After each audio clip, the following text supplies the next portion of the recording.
Quarta coisa, estes digo, que me pareciam ser alguma coisa, nada me acrescentaram. Repita comigo, nada me acrescentaram no 3. 1, 2, 3. Aí eu vou pegar o original, para você ver que não é Paulo batendo, não. Olha o que é o original semântico dessa palavra. Falei livremente sobre o assunto para toda a igreja, e além disso tive conferências privadas com os líderes, mas nenhuma alteração foi feita no meu ensino ou na minha prática ministerial. É isso que Paulo está dizendo. Eu vou mostrar aqui na semana que vem as 2 vezes que ele foi primeiramente falar com Pedro e com a comunidade de Jerusalém do evangelho da incircuncisão, conforme eu li aqui há pouco tempo com os irmãos. E ele mesmo disse, olha, se a graça de Deus ela não é uniforme, ela é multiforme, ela coloca o evangelho de Pedro como apóstolo da circuncisão, e o evangelho que eu apresento como apóstolo da incircuncisão. Ele está dizendo o seguinte, o problema não é o evangelho que muda, é o grupo que escuta, que precisa receber uma mensagem adaptável. Eu não posso pregar a gentios como estou pregando a judeus, e eu nem posso pregar a judeus como se estivesse pregando a gentios. Paulo entendeu que o ministério dele é um, e o ministério de Paulo é outro, de Pedro é outro. Então qual que é a orientação aqui para você nesta noite? Não se intimide. Mas quem veio foi os da casa de Tiago. Não se intimide. Vamos permanecer no caminho da palavra de Deus, e o nome de Jesus vai ser glorificado nesta casa. 7. Antes, pelo contrário, quando viram que... 7 não, 5. Versículo 7.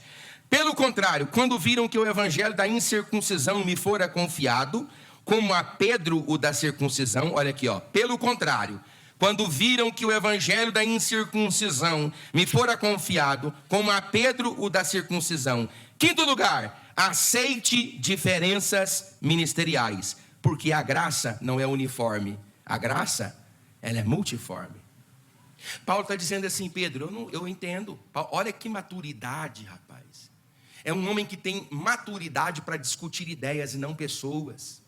Porque se você, irmão, for discutir toda dificuldade no âmbito da pessoalidade, você vai transformar a dificuldade em problema. E nem toda dificuldade precisa ser um problema. Suponhamos que dentro da sua casa, você tem um problema com o filho ou com uma filha. É uma dificuldade entre você e o marido, o problema entre o seu filho. Presta atenção.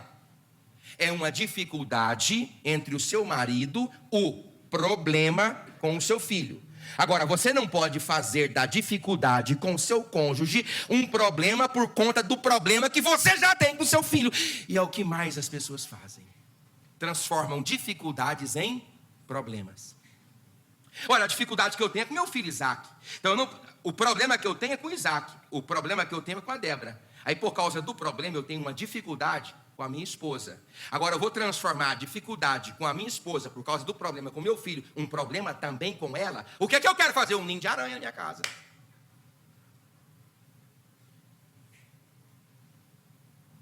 Paulo, olha a maturidade desse rapaz, desse apóstolo, desse santo homem de Deus. Eu tenho, Pedro, maturidade para compreender que entre aqueles que você prega, tu tens o ministério da circuncisão. E só desejo de ti e do colegiado apostólico para respeitar não a mensagem que eu falo, mas o público que me escuta, que é total e completamente diferente do público que está te escutando. Então você fala aos judeus o evangelho da circuncisão, e eu vou falar aos gentios o evangelho da incircuncisão. Enquanto o pastor Djalma discutem ideias e ministérios, funciona. Agora, se passar a discutir pessoas, vira problema. Vocês estão entendendo, pastor, irmão? Diga amém. Vamos só terminar isso aqui para nós sair. É rapidinho, só vou ler aqui, ó. Pois aquele que operou eficazmente em Pedro para o apostolado da circuncisão, também operou eficazmente em mim para os gentios. Quinto, é quinto ou sexto? Sexto, saiba que Deus pode estar usando pessoas que pensam diferente de você. Porque Paulo não está patrimoniando apenas a si mesmo como um apóstolo usado. Ele está dizendo assim, eu sei que Deus tem operado de forma eficaz. Isso é maturidade, pastor Roberto. Isso é maturidade, você ter que admitir a ideia de que Deus também usa outros. Gente, o maior problema que a gente tem na igreja hoje é a pessoa, Deus não usa, Deus usa. Não é porque ele pensa diferente, que age diferente, que Deus não usa.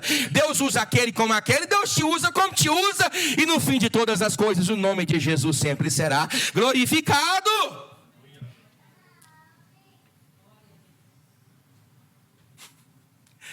Irmão, os discípulos sentiam as coisas. Quem é o apóstolo do amor na Bíblia? João. Irmão, o ser humano é de uma estupidificância fenomenológica que não há nem descrição. Não existem conjuminâncias, vernáculos bem pensados para descrever a estupidificação do homem. Eles estão lá no Monte da Transfiguração, um demônio pega uma pessoa, eles não conseguem expulsar um demônio. Você lembra disso? Aí 2 versículos depois, acontece dar um peteco lá e uma discussão, e João chega até Jesus e fala assim: mestre, se tu quiseres, eu orarei agora. E assim como Elias, olha, está reportando uma história de 8 séculos atrás, vai cair fogo do céu e matar essa cidade toda. Eles não tinham expulsado nenhum demônio. Eles já estão na altura, irmão Charles, de queimar uma cidade todinha por causa... O ser humano é assim. Só o ser humano é de jeito. Quem? É você que é assim. E sou eu que é assim. Eles não tinham expulsado, evangelizar um demônio. Aí, por 2 segundinhos depois, só porque estava no montinho, só porque viram além daquilo que viram os demais, já se sentiram no poder de fazer além do que até mesmo Elias fez. E outra, fazer o mal, não é fazer o bem. E Jesus, o que ele fazia com isso? Escandalizava. Meu Deus, vós não me conheceis, andais comigo e eu não vim matar ninguém, eu vim trazer vida e vida em abundância. Irmão, nós não entendemos como Deus trabalha, e nós nunca vamos entender como Deus trabalha, porque os seus pensamentos são mais elevados que os nossos pensamentos, e os seus caminhos mais elevados que os nossos caminhos, e o nome do Senhor sempre há de ser glorificado. Vamos só terminar. Então, saiba que Deus pode estar usando crentes diferentes de você. E quando conheceram a graça que me foi dada, olha aqui, ó, Paulo está falando. E quando, para quem que eu estou falando isso? Para os irmãos que foram adulterados. Olha, quando eles conheceram o que eu falei para vocês, e que o que eu falei com eles anteriormente lá, olha só, Tiago, esse mesmo, vocês estão falando que veio esse povo, Cefas e João, que eram reputados como colunas, repita comigo, me estenderam, alto, a mim, a Barnabé, a destra da comunhão. Aí eu vou falar a última coisa aqui, é 6ª ou é 7ª? A 7ª. Aproveite as turbulências para expressar unidade. É o nosso problema hoje. Todo o problema da igreja, grande parte, praticamente todo, se resume à incapacidade que eu tenho de estender a destra. Aí você tem que entender sobre o outeiro de Semler, que foi comprado por Orim, lá no 8º século antes da era cristã, na 3ª dinastia, daquela que foi dividida por Jeroboão, filho de Nebate, tinha 2 montes, Gerizim e Ebal, a cidade de Samaria foi construída no meio, aí do lado direito li a bênção, do lado esquerdo li a maldição. Tudo que é relativo à destra na Bíblia é comunhão, é prosperidade, é vitória. Tudo que é relativo à esquerda na Bíblia é relativo a julgamento, a sentença, a pronunciação malditas. Tudo. Então o que esse texto está me falando tropologicamente? Quando eles perceberam que havia diversidade naquilo que eu falava, diante do que eles estavam pregando, eles estenderam para mim, qual das 2 mãos, irmãos?